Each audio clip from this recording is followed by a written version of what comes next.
Assalamualaikum warahmatullahi wabarakatuh. Jumpa lagi dengan kami, Penjuru Hukum Tampil Kementerian Hukum dan HAM Jawa Tengah di acara podcast kami, Angkringan Penyuluhan Hukum. Di acara Angkringan Penyuluhan Hukum kali ini, kita akan membahas masalah hukum yang sedang trendingnya ya, yaitu pinjaman online. Pinjaman online ini sangat diminati masyarakat saat ini ya, karena apa, masyarakat sekarang ini kan sudah dipenuhi dengan kegiatan-kegiatan yang mungkin dia itu tidak mengetahui persis ya, mengambil instannya aja. Padahal ada sesuatu yang harus mereka itu ketahui untuk dia itu tidak sembarangan memilih platform pilihan pinjaman itu. Untuk lebih menariknya lagi, sahabat penyuluh hukum yang sedang bersentuhan dengan pinjaman online atau yang belum bersentuhan pinjaman online, tonton terus ya sampai habis, jangan sepotong-sepotong. Ada narasumber kita yang akan memberikan informasi terkait dengan pinjaman online. Ya, apa saja. Halo Kak Moni. Halo Bu Lin apa kali ini? Boleh, saya panggil kakak, jadi saya panggil dulu kakak juga lagi deh. Kak, halo Kak Lin, sehat? Alhamdulillah sehat. Nah, ini kita habis olahraga gini ya. Topiknya pinjaman online. Ya. Jadi kayaknya lebih segar nih, lagi marak-maraknya nih Kak Moni. Nah, ini sebenarnya pinjaman online itu sangat digemari masyarakat akhir-akhir ini Kak Moni. Nah, ini sebenarnya itu ada diatur nggak sih pinjaman online itu? Berarti secara legalnya ya, karena kan pinjaman online itu ada yang legal, ada yang tidak legal. Betul. Nah, kita bicarakan yang legal dulu, gitu. Yang legal dulu itu dasarnya dari mana, Kak? Dasar hukumnya. Oke, ya. Ini saya menyapa juga, menyapa terlebih dahulu. Assalamualaikum warahmatullahi wabarakatuh. Salam sejahtera untuk kita semua. Salam, Om Swastiastu, salam kebaikan, namo buddhaya. Saya Monik dari kantor wilayah Kementerian Hukum dan HAM selaku penyuluh hukum. Kami hadir di dalam kegiatan untuk menyebarluaskan informasi dan berharap bisa juga mengedukasi masyarakat khususnya dalam topik-topik yang trending di masyarakat gitu ya Kak Lilinnya. Nah, ini tadi seperti tadi Kak Lilin sampaikan, ternyata masyarakat itu banyak yang terjerat dengan pinjaman online yang ilegal. Nah, sebenarnya apa sih yang mendasari pinjaman online itu begitu digemari oleh masyarakat kita, terutama masyarakat yang menengah ke bawah? Karena salah satu yang mendasarinya itu adalah pandemi. Pandemi ini membuat gaya hidup masyarakat berubah dari yang biasanya nyata di kehidupan keluar lah. Nah, ini kan banyak yang beraktivitas di dalam rumah. Kita sendiri pun kan juga selama pandemi banyak yang melakukan pekerjaan dari rumah, belajar juga dari rumah, sehingga banyak beraktivitas di rumah dan banyak berinteraksinya itu dengan digital dan internet. Akhirnya begitu boomingnya tentang pinjaman online, banyak masyarakat yang tertarik. Kok ternyata begitu mudahnya ya mengakses pinjaman online itu. Salah satunya adalah kecepatan akses, kedua itu tanpa jaminan. Nah, ini yang itu tanpa jaminan itu yang bikin setuju. Ya. Nah, kalau di bank kan bank konvensional ya, di bank konvensional atau di lembaga keuangan lainnya itu kan selain prosesnya lama, masih ada nanti kredit analis yang datang, kemudian harus meminta jaminan. Nah, kalau dengan pinjaman online ini tidak perlu ada proses analisis, tidak perlu juga ada jaminan. Nah, ini. Lalu ternyata setelah berkembangnya pinjaman online ini, pemerintah selaku regulator dalam masalah lembaga keuangan pun harus membuat peraturan. Nah, ini diatur di dalam peraturan otoritas jasa keuangan nomor 77 tahun 2016. POJK kita sebut sebagai POJK 7701 tahun 2016 tentang layanan pinjam meminjam uang berbasis teknologi informasi.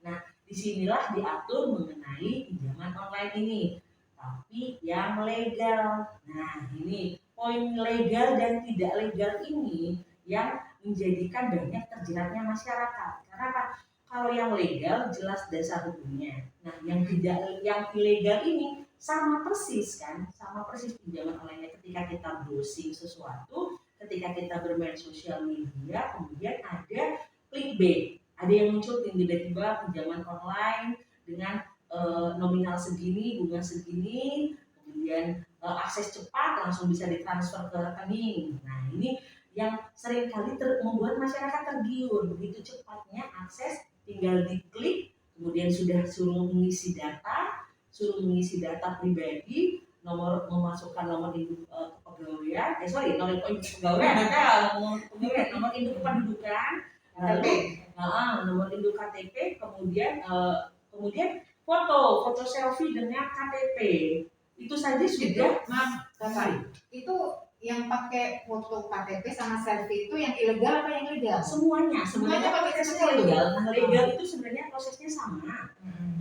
Ketika kita sudah mengakses platform dari pinjaman online itu kemudian sudah ada muncul untuk pengisian persyaratan, kemudian diminta berfoto dengan KTP kita tersebut. Itu sama prosesnya. Yang membedakannya seringkali adalah kalau di yang legal dia akan ada dokumen itu bentuknya elektronik kali ini. Dokumen elektronik itu dikirimkan ke email kita. Jadi sebelum kita menyetujui pinjaman tersebut, menyetujui jumlah pinjamannya, kemudian bunganya, kemudian bagaimana dendanya, itu sama seperti kalau kita meminjam uang dari perbankan atau lembaga keuangan lainnya. Nah, yang seringkali membuat orang-orang tergiur, masyarakat tergiur yang tidak paham bahwa itu adalah legal atau tidak legal adalah karena uangnya itu seringkali langsung sudah ditransfer terlebih dahulu. Langsung ditransfer ke kita? Langsung ditransfer ke nomor rekening, diminta nomor rekening, langsung ditransfer, dan kitanya tergiurnya karena sudah terima uang, sudah transfer, sudah ada di rekening, coba ngecek di rekening, ternyata uangnya sudah masuk gitu. Secara gini ya, ditransfer kan udah senang aja, tapi belakangnya lah benjol-benjol juga. Iya, lanjutkan Kakak. Kemudian lalu kalau yang legal itu seharusnya ketika kita membaca dokumennya ada pernyataan bahwa saya menyetujui persyaratannya, sama yang legal ya. Kalau yang legal misalnya di perbankan atau lembaga keuangan lainnya kan kayak gitu, harus kita menyetujui persyaratannya dulu. Nah, itu ada perjanjian kan? Ada perjanjiannya juga. Ilegal juga ada perjanjiannya juga muncul ya. Kalau yang di ilegal kebanyakan tidak muncul dokumen persetujuan gitu aja. Dana transferan ini. Jadi perbedaannya antara yang legal dengan yang ilegal itu. Kalau yang ilegal itu kebanyakan dananya itu ditransfer dulu. Yang ilegal ya. Yang ilegal. Ini kita berbicara yang ilegal ya. Kalau yang ilegal itu dananya sudah ditransfer ke rekening. Kalau dananya kita sudah terima transferan rekening, kita kan biasanya berpikirnya adalah itu berarti sudah disetujui dan sudah bisa digunakan. Dan yang tergiurnya adalah mungkin karena itu dana sudah masuk ke rekening dan itu uang tunai, berpikir itu adalah uang tunai bisa digunakan, tidak berpikir nanti kalau ternyata bunganya ternyata menjerat, lalu bagaimana dengan denda-dendanya. Dan yang seringkali membuat kita terjerat dengan pinjaman online itu yang ilegal itu karena tidak mengecek keabsahan dari platformnya ini, platform pinjaman ilegalnya ini. Pinjaman online. Sorry nih Kak. Ya. Nah, kita gimana mau tahu apa namanya ini lembaga pembiayaan yang legal sama ilegal? Kan kita kan cuma begini, kayak saya nih ya, sering sekali tuh dapat SMS pinjaman 60 juta sampai dengan 400 juta gitu kan, membantu Anda tanpa agunan ya kan, langsung cair 10 menit. Nah, saat saya butuh tentunya kan saya juga gak mikir nih apa namanya ini tuh ilegal apa legal gitu. Nah, caranya gimana Kak Moni supaya kita itu tahu oh ini tuh pinjaman ini tuh legal, ini ilegal gitu. Cek ke OJK. OJK. Ya. Nah, gimana caranya ngeceknya tuh? Cek OJK itu sebenarnya banyak masyarakat kita itu merasa saya tidak punya akses untuk mengecek itu. Padahal sebenarnya lebih mudah. Dengan cek OJK itu kita menghubungi atau melihat situsnya websitenya OJK itu, kalau nggak salah di www.ojk.go.id. Nah itu dicek di sana. Bisa. Nanti kita hanya diminta memasukkan KTP kita aja. Oh, KTP Nah, kita. nanti kemudian di situ nanti akan minta email biasanya. Saya membutuhkan untuk kalau platform pinjaman online ini bagaimana statusnya, atau yang lebih gampang ketik di Google atau di mana di yang biasa kita gunakan untuk browsing itu, ketik bahwa daftar pinjaman online legal. Itu sudah akan muncul. Sudah ada nama-namanya ya, penyelenggara ya. Betul, sudah ada penyelenggara pinjaman online yang legal itu sudah ada ya. Nah, ini yang harus kita ketahui bersama ini. Jadi sahabat Kambil Jateng jangan sampai tergiur dengan adanya SMS masuk, tapi kita harus ngecek dulu ya OJK ya. Cek ke OJK apakah itu ilegal, apakah itu legal. Tentunya kita maunya yang legal. Nah, sekarang ini Kak Moni. Sekarang itu kan udah banyak sekali ya korban-korban gitu. Sampai dengan dia itu depresi karena dapat tekanan, depresi karena dia itu ditagih-tagih terus. Terus ada juga itu yang kalau kita nonton TV atau di media-media elektronik itu kita sering baca, itu sampai dengan dia itu bunuh diri karena apa? Sangat tertekan. Bahkan ada nih teman saya gitu kan, teman saya itu untuk karena ditagih dia pinjam lagi ke pinjaman online lagi gitu untuk menutupin yang sini. Jadi kayak pesan berantai, nggak ada selesainya kan? Tetap aja yang di sini juga nanti akan ditagih seperti yang sudah dilunasin itu kan, ya kan Kak? Nah ini ngomong-ngomong tentang pinjaman utang piutang itu sebenarnya itu kan sudah ada diatur dalam KUH Perdata ya Kak. Nah itu sebenarnya sahnya utang piutang itu yang diatur dalam KUH Perdata itu apa aja itu Kak? Ya, nah kita bicara mengenai perikatan berarti ini jatuhnya ya. Kalau di secara konvensional kita kembali membicarakan lembaga keuangan yang berbadan hukum ya, berbadan hukum dan lembaga keuangan lainnya yang berbadan hukum ini, itu kan dasar hukumnya itu kan pasti di KUH Perdata itu yang mengatur tentang perikatan. Awalnya kan utang piutang, kemudian ada perjanjian tertulis, kemudian ada juga yang pertama yang diatur di pasal 1320 KUH Perdata itu, ini saya lihat ini dulu, sepakat mereka yang mencapkan diri. Artinya adalah ada si calon debitur dengan calon kreditur. Kemudian kecakapan untuk membuat suatu perikatan yang sering kali menjadi masalah di masalah cakap ini. Cakap itu berarti dia cakap hukum, berarti dia sudah dewasa secara hukum. Kalau menurut Undang-Undang Perkawinan Nomor 1 Tahun 74 yang baru saja direvisi itu, bahwa sekarang itu untuk pria dan wanita minimal harus sudah berumur 19 tahun, kemudian atau sudah menikah. Nah, kemudian yang ketiga itu adalah suatu hal tertentu. Suatu hal tertentu itu bahwa memang mereka ada kebutuhan, ada salah satu pihak yang membutuhkan, pihak si debitur membutuhkan dana segar atau dana tunai untuk memenuhi kebutuhannya. Kita kembali dulu untuk yang soal yang kecakapan, ada kecakapan ini Kak, yang banyak masalah yang muncul di pinjaman online itu adalah karena dia tidak cakap secara umur, artinya dia belum berumur 19 tahun. Makanya ada kasus mahasiswi bunuh diri hanya gara-gara pinjaman 1 juta atau 2 juta. Soalnya bunganya meledak. Nah itu bunganya meledak, dendanya meledak, data pribadinya dia sudah tercopy, terekam oleh si penyelenggara pinjaman online, dan itu diteror, misalnya otaknya ini. Nah ini yang seringkali jadi masalah kita itu adalah kita sangat mudah memberikan akses kepada smartphone kita. Jadi banyak yang harus hati-hati lah ya, data pribadi. Itu di situ itu diminta. Jadi yang pinjaman online itu dia akan meminta akses kepada kontak dan foto biasanya, kontak kita dan foto-foto kita. Dan ketika dia sudah mengcopy ini, dia pasti dilihat, oh kontaknya kayaknya orang penting, atau misalnya ada mama, papa, kakak, adik, teman-temannya. Nah itu dia sudah copy data, kemudian lihat foto-foto.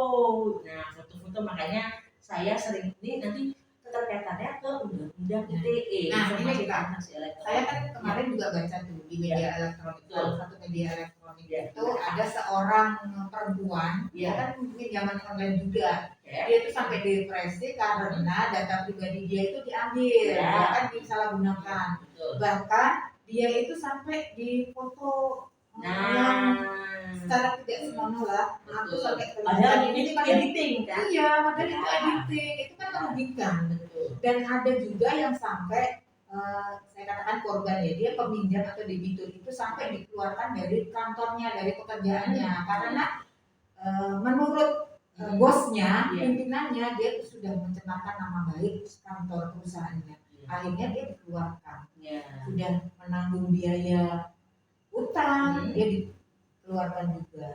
Nah, yang begitu kejadiannya. Nah, sekarang ini saya tertarik tadi yang masuk ke ranah ITE. Nah, sebenarnya kan perlindungan hukum dari pinjaman online itu kan ada ya Kak. Itu ada unsur penipuan, bisa ya di KUH pidana ya kan. Terus ada ITE gitu ya Kak. Itu bisa dijelaskan nggak Kak?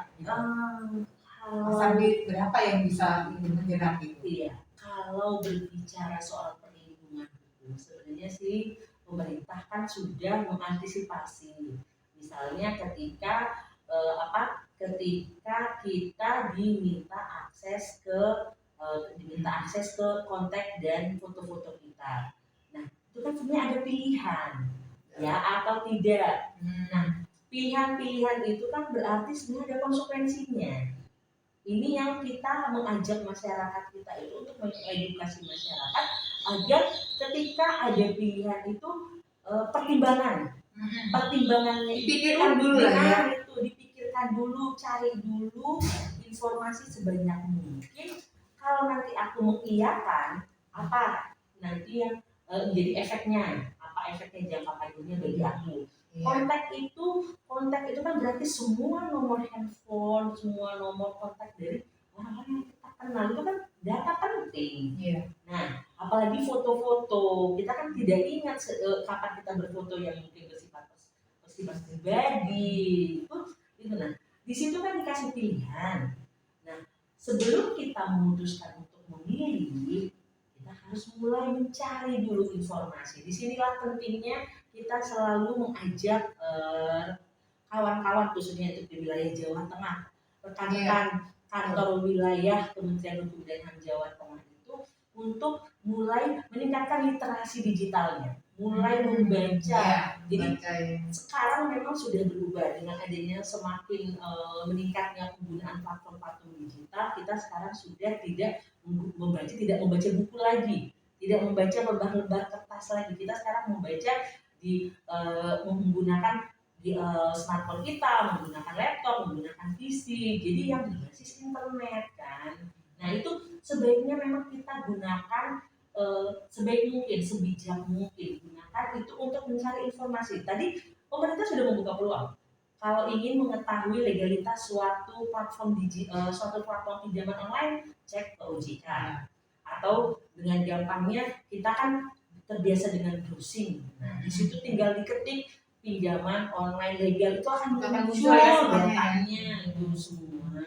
Nah, atau di sosial media kita pun itu pun kita bisa menggunakan ketika kayak misalnya nomor rekening itu cek ada nomor rekening kalau ada yang menghubungi kita dengan penawaran baik SMS maupun baik media sosial itu bisa kita cek rekening.id. Cek rekening.id itu nanti itu salah satu yang diberikan oleh Kementerian Komunikasi dan Informatika, salah satu cara agar kita bisa mengetahui data-data rekening yang diberikan ini adalah rekening yang ada unsur penipuan atau tidak. Itu bisa sebenarnya. Jadi hanya membutuhkan waktu yang mungkin lebih lama daripada kalau kita langsung iakan untuk mengeceknya. Jadi di perlindungan hukum itu diberikan melalui alternatif ini. bisa cek ke penyelenggara yang penyelenggaranya ya, misalnya kalau untuk kasus pinjaman online Sorry, ini, kecuali kalau sudah pidana ya Kak. nah Ya, kalau unsur sudah terjadi, ini kalau sudah terjerat, nah istilahnya kalau sudah misalnya memang dia sudah sampai ke sudah meminjam, ya. kemudian muncul kasus, ini nanti sudah lagi aduan dan sudah ada unsur pidananya. Nah, tetapi kalau yang perlindungan hukum yang bagi yang belum, kita kan mengusahakan untuk yang bersifat preventif dulu. Nah, betul. Nah, termasuk kehati-hatian harus cek Hati-hati, dulu. betul. Itu satu kalau untuk yang Belum bersentuhan. Yang belum bersentuhan. Jadi kita mau edukasi masyarakat itu silahkan kalau memang membutuhkan dana, kalau memang mau melakukan pinjaman untuk pinjaman baik yang online maupun yang pinjaman konvensional silahkan, tetapi pelajari dulu konsekuensinya. Nah, itu Kak yang saya tanyakan di sini. Ini bagaimana dengan yang sudah terlanjur Kak? Itu yang sudah terlanjur tadinya cuma pinjam 400.000, jadi 46 juta, bahkan ada ratusan juta. Terus ini bagaimana solusinya nih Kak? Ini kan sudah bersentuhan gitu ya. Kalau yang belum bersentuhan, ya saya tadi ya. Nah ini kasih solusi Kak. Yang sudah bersentuhan itu harus bagaimana ini? Termasuk yang ini Kak, termasuk yang dia itu sudah diambil datanya. Nah itu bagaimana ini? Harus lapor kemana dia, gitu kan? Tentang kerugian yang dia alamin, gitu. Itu nggak main-main loh. Dipasang kayak gitu, bagaimana keluarganya? Ya kan melihat seperti itu. Gimana Kak? Kasih pencerahan nih. Ini yang bersifat yang sudah terjerat. Yang sudah terjerat. Kalau yang tadi nominalnya 400.000 sampai akhirnya menjadi puluhan juta, itu pasti dia masuk yang ilegal. Nah, pasti ya itu ya. Karena nggak masuk akal. Nggak masuk akal bunganya itu. Karena kalau dia legal, itu pasti akan ada dokumennya. Kita kan bisa lihat lagi dokumennya. Baik dokumennya itu kan pasti kan dokumennya meskipun bersifat elektronik, tapi kan bisa diakses lagi lewat email kan. Itu kan kita lihat bunganya itu per bulan kalau misalnya 3%, kemudian itu di bawahnya itu kalau dibagi per hari paling cuma sekitar 0, tapi itu yang legal. Dan itu ada biasanya ada pasal-pasalnya itu kalau terlambat melakukan pembayaran dendanya berapa persen itu pasti ada nominal sama seperti konvensional jasa keuangan lainnya yang bersifat konvensional itu sama gitu. Kalau yang legal, tetapi memang yang jadi masalah yang seringkali menjerat masyarakat itu sampai ada yang bunuh diri, depresi, keluarganya diteror, belum bahasanya menerornya dengan bahasa yang bersifat vulgar, foto-fotonya diedit kemudian disebarluaskan ke seluruh kontaknya gitu. Itu pasti terjerat dengan pinjaman yang ilegal. Nah, kalau ini berarti sudah ada unsur pidana. Kalau sudah ada unsur pidana, ini selain kita harus melaporkan, ini kalau unsur pidana penegakan hukumnya itu sudah pasti ke kepolisian.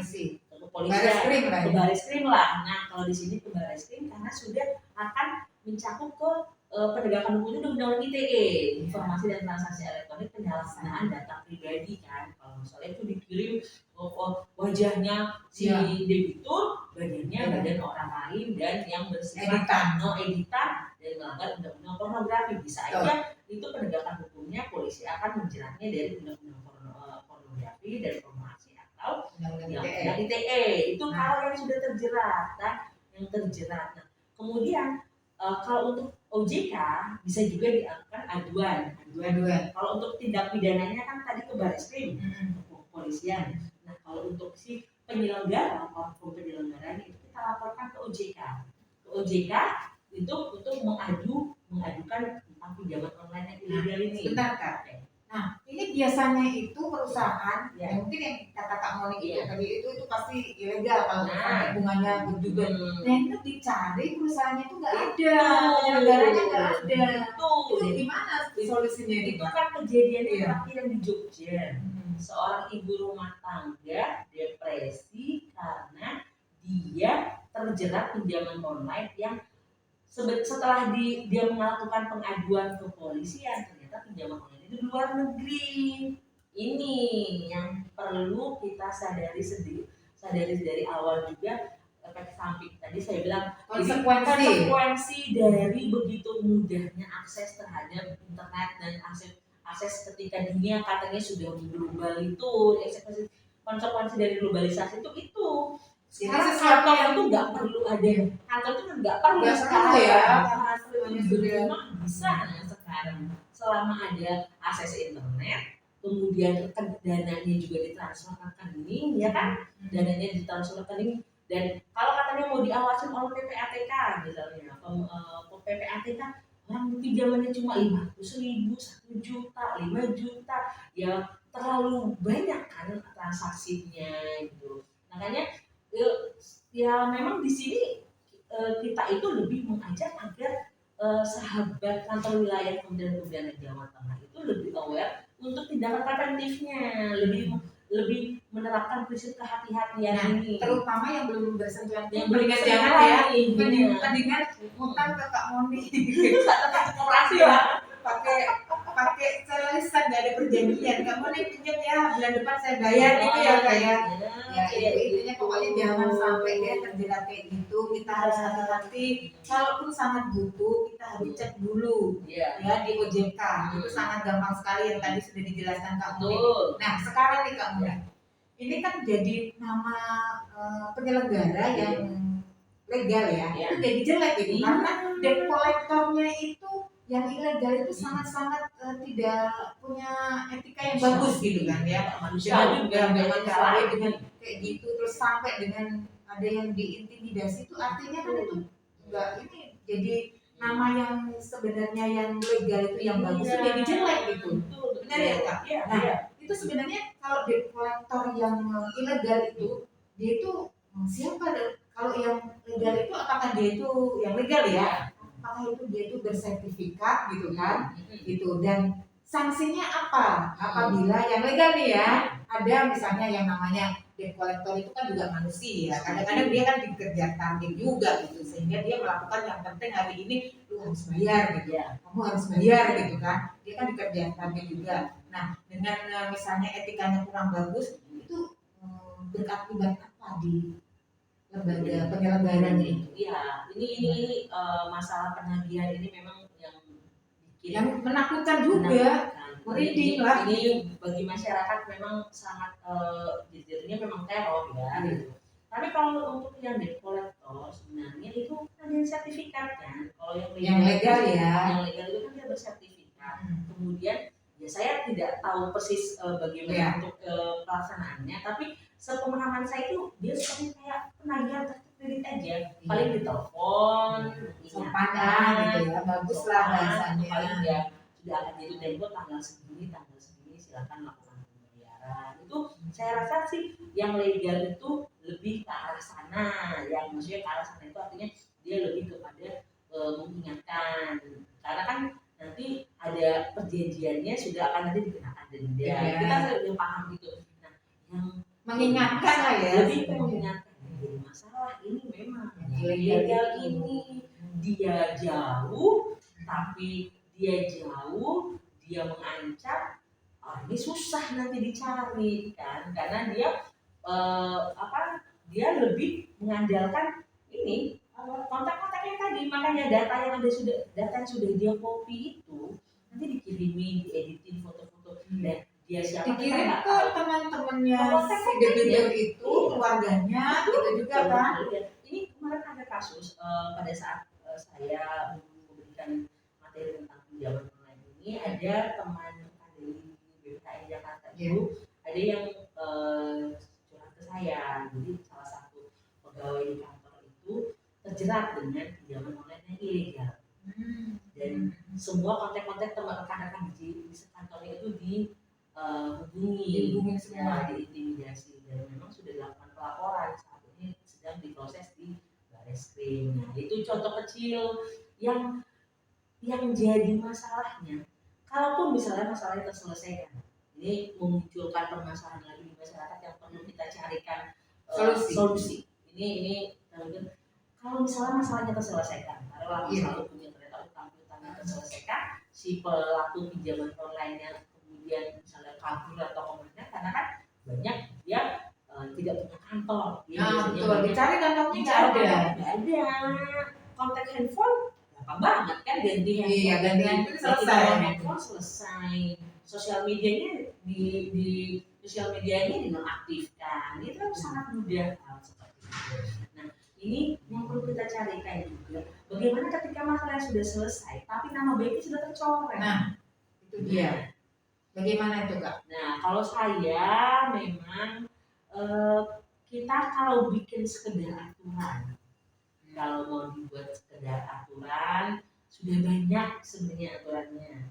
Kembali lagi, masyarakatnya mau tidak untuk membaca. Kalau saya tuh lebih ke literasi digital kita itu, yang perlu kita tingkatkan. Jadi lebih baik mencegah daripada nanti kalau sudah terjerat. Dan maksudnya alternatif lain itu masih banyak gitu. Kalau misalnya nominal kecil, pinjam ke yang lembaga yang sudah ada ya koperasi yang aman lah itu mungkin meningkatkan kesadaran kita ini juga lah bersosialisasi dengan dokter. Cuma sekedar apalagi nominal kecil kan tetap teman masih bisa membicarakan, itu baik lagi ke etikat baik kita ya, termasuk kita tanggung jawab penyuluh hukum ya, karena ya untuk memberikan informasi semacam ini kita nggak sia-sia, ada kok Moni gitu yang menjelaskan ya kan. Jadi nantinya itu kita akan lebih waspada ya, itu meningkatkan kewaspadaan untuk lebih baik kita mencegah daripada nanti kita terkena jerat. Nah, kalau ternyata memang membutuhkan nominal yang lebih besar, alternatifnya kan juga banyak lembaga keuangan lainnya. Bukannya akhirnya saya tidak mengizinkan untuk melakukan pinjaman online. Kalaupun memang menginginkan dari pinjaman online karena mungkin ada aksesnya mudah, kemudian tidak ada jaminan, cek dulu legalitas ya, cek dulu legalitas dari si platform ini, platform pinjaman online ini, dicek dulu legalitasnya. Kan tadi sudah disampaikan di awal, saya bilang lebih baik bisa diulangi lagi Kak, nanti biar nanti sahabat Kandil Jatah itu bisa catat nih. Kan kadang-kadang kalau kita ngomong kayak gini, kalau ngomong kayak gini nanti lupa. Ya. Nah, nanti bisa diulangin Kak. Baiknya gitu. Ya, bagi sahabat Kandil wilayah Pemerintahan Jawa Tengah yang ingin melakukan pinjaman di platform digital, pinjaman online, itu sebelumnya sebaiknya cek dulu ke legalitas dari platform digital. Itu kan pasti ada namanya. Diceknya di www.ojk.go.id atau www.ojk.go.id.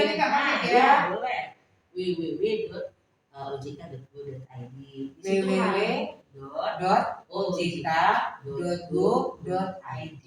Itu kita, setahu saya kita hanya dimintakan nomor KTP, nanti kemudian nama, ya nomor KTP, kemudian nanti memasukkan email dan kemudian nanti informasi tentang data pinjaman online, nama platform digital penyelenggara pinjaman online itu akan dikirimkan ke email kita. Atau yang lebih praktis, buka perambah pencariannya yang sering kita buka, entah menggunakan Bing, entah menggunakan Google Chrome, ketik aja daftar pinjaman online legal, itu pasti akan muncul, dan itu pasti dasarnya dari OJK. Atau buka situsnya OJK, www.ojk.go.id, ketik daftar pinjaman online legal, itu sudah muncul. Jadi sebenarnya hanya membutuhkan itu aja, dicek, dan itu pasti sudah ada link-linknya itu sudah ada. Kemarin saya cek, oh iya, ini ada linknya. Kalau misalnya gini Kak, hati-hati dengan clickbait, intinya begitu. Oh iya betul. Ketika kita kan sering gitu ya, linknya kita lagi browsing di sosial media, tiba-tiba ada muncul pinjaman prosesnya cepat, bunga rendah. Proses cepat, bunga rendah, kemudian langsung cair, langsung ditransfer ke rekening gua lagi tanggal tua, langsung beli cepat, klik minta data pribadi, akses ke data pribadi langsung ditransfer loh Kak. Itu yang seringnya bikin lucu. Kita kalau sudah masuk rekening, dan itu ketika sudah masuk rekening kita mau kembalikan kita nggak mau. Nggak mau Kita ya. mau Padahal mau kembalikan loh. kita mau kembalikan Nggak mau ya. itu sudah masuk Jelas. rekening. Dan itu berarti standar dan syarat dan ketentuan itu sudah berlaku. Berarti sudah akan tercakup dengan Sudah harus bayar bulan depan. Sudah masuk dengan bunga, dan nanti kalau misalnya kalau telat bayar itu sudah berlaku denda. Jadi intinya misalnya kalau ternyata uang itu sudah masuk ke rekening dan kemudian kita tidak menggunakan, ya berarti kan sudah ada yang berlaku bunga. Itu ya sifatnya manusia kan gitu, manusiawi sekali sih. Lu ada uang di rekening, kenapa nggak digunakan? Masalah itu digunakan untuk yang bersifat konsumtif atau bersifat yang bisa Tergantung pribadinya. itu kan kembali ke kebutuhan pribadi. Ada dana soalnya di rekening gitu. Kalau itu bisa sih kita maksudnya kita lapor itu kan kita selaku konsumen Ya. itu kan dilanggar gitu. Ya. Itu bisa lapor ke YLKI. Bisa ke Yayasan Lembaga Konsumen Indonesia. Kita kan juga sebagai konsumen kita pasti ada perlindungan hukumnya. Kita melapor, tapi kan ini kalaupun kita melapor ya, saya pernah nih, ini pengalaman pribadi bukan saya sih, kakak saya, yaitu tadi tergiur dengan harga murah. Harga murah di sebuah platform media sosial. Harga murah, kebetulan dia butuh barang itu, dikasih nomor rekening, disuruh transfer, ya kan? Ditransfer sama kakak saya ini. Sorry Kak, jadi termasuk yang pinjaman online itu bisa kan? Iya, sama dia KI semua. Nah, karena kita merasa dirugikan sebagai betul, konsumen. kan perlindungannya kan konsumen kan gitu. Iya, Nah, ini betul. kakak saya tuh kayak gitu. Makanya ini butuhnya itu adalah yang tadi rekening.id itu. Kalau sudah ada orang yang meminta rekening atau memberikan nomor rekening, lebih baik dicek dulu deh. Cek ya. Iya, itu meskipun kita misalnya tahu nih banknya, nomor rekening kan, tahu banknya, terus kemudian kita melapor, iya ini saya tadi melakukan transfer ke nomor rekening ini, dia hanya bisa memblokir sementara. Tapi kan untuk penegakan hukumnya, ya ke polisi lagi, ke polisi aja ya, harus ke situ juga kan kita kan. Iya. Nah sekarang kita mikirnya gini aja Kak, penegak hukum itu kan, ya ini dalam kasus ini polisi ya, itu tumpukan kasusnya udah banyak banget kan. Ditambah lagi dengan kasus-kasus ini kena jerat 500.000, yang ini 400.000, yang ini itu penegak hukum kerjanya nggak selesai. Apalagi sekarang udah marak kayak gitu, udah bekasnya itu udah numpuk. Nah ini juga LBH itu kan itu juga sudah banyak mengumpulkan permasalahan dari masyarakat tentang pinjaman online gitu. Kebanyakan ya cara satu yang adalah yang terlibatnya itu biasanya yang aduan, yang terkena masalah itu yang ilegal itu. Jadi kita ke LBH juga bisa ya, langsung minta bantuan hukum, termasuk nanti untuk melapor ke baris krimnya gitu ya, kalau pendampingannya. Ya, LBH itu untuk pendampingannya. Kemudian untuk ELK itu kita dirugikan sebagai konsumen baik oleh platform digital ataupun sebagian yang praktis ya, yang konvensional lah gitu. Kemudian kalau nanti itu kan berakhirnya kan ke kepolisian. Nah ini bicara masalah LBH kan. Ya. Ini yang terjerat kasus pinjaman online itu kan masyarakat menengah ke bawah ya. Kebanyakan sih masyarakat tidak mampu. Nah ini bisa nggak itu dibantu oleh OBH? Nah, organisasi bantuan hukum. Nah, ini ya. Kasus ini misalnya dia sudah sudah terjerat dan itulah pinjam cuma 40 juta, harganya 100 gitu. Ya, itu bisa dibantu ya Kak ya?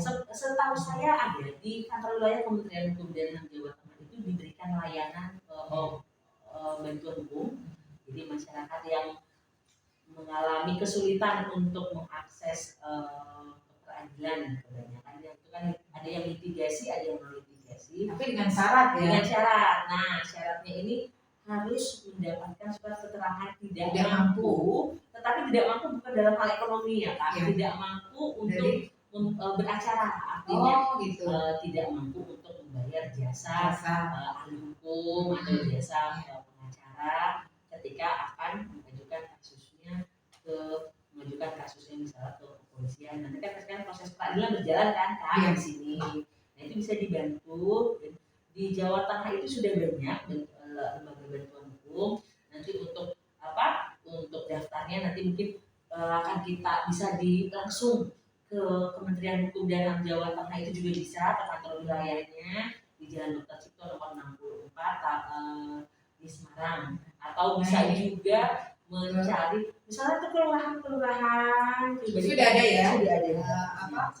Setahu saya OBH terdekat. Tentunya yang terakreditasi. Iya, terakreditasi. Cuma untuk syaratnya memang harus mendapatkan surat keterangan tidak mampu untuk beracara dari pihak aparat, berarti instansi, berarti kelurahan ya di sini adalah kelurahan kalian yang pangan dari pemerintah paling dekat itu kan RT, RW, lurah atau bisa ya. Itu ya ini jadi solusi juga nih Kak. Sebenarnya kita bicara di sini, kita ngobrol itu ada dua solusi. Ya kan, bisa ke Barreskrim kalau merasa kita itu dirugikan, sudah masuk ranah pidana. Dan untuk minta bantuan hukum juga bisa, gitu. Dan ada di kantor wilayah Kementerian Hukum dan HAM Jawa Tengah, Jalan Dr. Cipto nomor 64 Semarang. Itu bagi warga yang Jawa Tengah ya, Jawa Tengah. Nanti akan dilayani dengan baik. Sama Pak pendampingan ke LBH bisa. Nah, ke LBH langsung juga ada. Bisa itu kalau banyak sebenarnya alternatifnya, untuk menyelesaikan kalau sudah terjerat. Kalau sudah terjerat. Lalu bagaimana kalau yang tidak terjerat? Nah, di sini kalau nggak terjerat nih, ini perlu juga nih. Semuanya mudah-mudahan yang terjerat ya sih, jangan lupa aja nih. Saya punya kaliin aja kalau saya itu. Aku yang minjem kamu itu. Kalau gimana itu? Jadi penyebarluasan informasi ini kita perlu menyebarkan informasi tentang pinjaman online yang legal ini. Dia semakin banyak yang tahu, nanti kan semakin banyak yang tahu dia akan memberitahukan ke yang lain. Jadi tidak biar meminimalisir kerjaannya penegak hukum nantinya kalau ternyata banyak yang terjerat di situ loh Kak. Ya mengurangi pusing juga kan kalau banyak utang kayak gitu, bagaimana gitu. Kedua, biar kita juga mulai meningkatkan kesadaran masyarakat kita itu untuk literasi digital itu loh Kak. Biar kita mulai rajin, segala sesuatu yang ada di dunia maya itu harus dipelajari dengan baik juga. Jangan cuma chatting doang ya.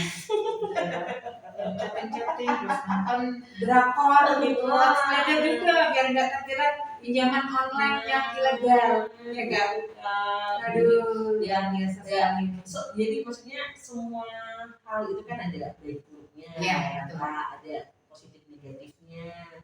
Nah, yang positifnya adalah kita bisa mengakses dengan mudah, kemudian kita tidak perlu keluar rumah, langsung loh Kak. Itu kita padahal sehari-hari mau cari duit itu kan harus keluar dulu, gitu. Ini sudah langsung transfer aja, tiba-tiba masuk ke rekening. Nah itu hal-hal yang boleh diapresiasi sebagai hal yang memudahkan manusia lah. Nah, jadi ini harus diimbangi dengan mengetahui efeknya hal-hal yang negatifnya. Kalau nanti saya tidak bayar begini, kalau nanti saya tidak bayar keluarga saya akan diteror. Itu kita harus pertimbangkan juga. Nah di sini fungsinya kita mulai literasi digital itu tadi saya bilang. Kalau kali-kali nih Kakak Moni gitu, literasi digital itu penting. Ya itulah Kak Moni. Jadi suasana yang pandemi ini harus disikapi dengan baik, gitu ya. Nah, FOM itu disikapi dengan baik ya. Iya, gitu. Ambil hikmahnya, gitu. Kalau pinjaman online itu saya ibaratkan gini, itu bukan berakit-rakit ke hulu, berenang-renang ke tepian, tapi berenang-renang ke tepian, berakit-rakit ke hulu. Jadi bersenang-senang dulu, baru sakitnya. Gitu. Kalau Sebenarnya Goyangan enak ayam Kak, kita kalau ngambil bahan enak itu Kak. Tinggal bahan, titik-titik, rekening uang masuk ke rekening, ya kan? Iya, itu kan bersenang-senang dulu kan ya. Beda semboyan nenek moyang kita kan Dari dahulu berarah berarah ke tepian. Berarti bersusah-susah dulu nggak apa-apa, tapi bersenang-senang kemudian. Nah, terima kasih Kak Nonit Oh, sudah memberikan informasi hukum tentang pinjaman online, baik yang sudah tersentuh atau bersentuhan maupun yang belum, ya kan? Tapi ini kegiatan ini podcast kita ini akan berlanjut terus menerus loh Kak, dengan informasi hukum teman-teman penyuluh kita. Nantikan terus sahabat Kandil datang untuk selalu nonton di channel kita. Channelnya apa sih Kak? Channelnya itu kayak itu YouTube Kandil Kementerian Hukum dan HAM Jawa Tengah, dan ada TV Kanjeng TV. Kanjeng TV nanti tonton harus tuh Kanjeng TV. Dan jangan lupa apa Kak, berikan tanda like, subscribe, dan tekan lonceng. Nah itu dia. Terima kasih Kak Moni, Sama-sama sudah datang di angkringan. Ya. Tapi sebentar nih ada 1 menit menyita waktu Kakak Moni dan teman-teman sahabat Kandil datang. Ya. Kita tidak sekedar memberikan informasi terkait hukum dan mengedukasi, tapi kita akan memunculkan suatu kearifan lokal dari daerah Jawa Tengah. Nah ini penting. Nah sekarang ini Kak, Kakak Moni mungkin belum tahu atau sudah tahu. Ini adalah lumpia. Ini adalah kearifan lokal yang berbentuk makanan.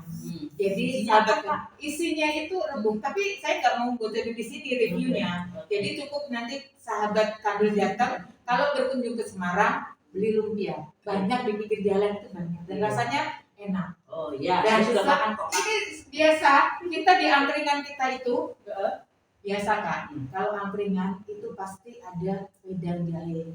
Nah, sahabat-sahabat Kandil penyuluh hukum Jateng yang luar daerah bisa mampir ke namanya angkringan. Angkringan penyuluh. Angkringan penyuluh sini juga nggak apa-apa, nanti kita bisa sharing informasi yang teman-teman di daerah. Pokoknya terima kasih sekali Kak Moni. Ya, kita makan. Dicicipin, ya, dicicipin. Ini biar rasanya buka masker loh ya, boleh Kak. Gitu. Kita kan sudah divaksin 2 kali. Oh kan? ya, sudah divaksin. Oke, terima Terima kasih sahabat Kandil datang yang sudah menonton kami. Jumpa lagi minggu depan. Saya Lilin, Kakak Moni, sama-sama. undur diri. Sampai jumpa. Sampai jumpa. Terima kasih.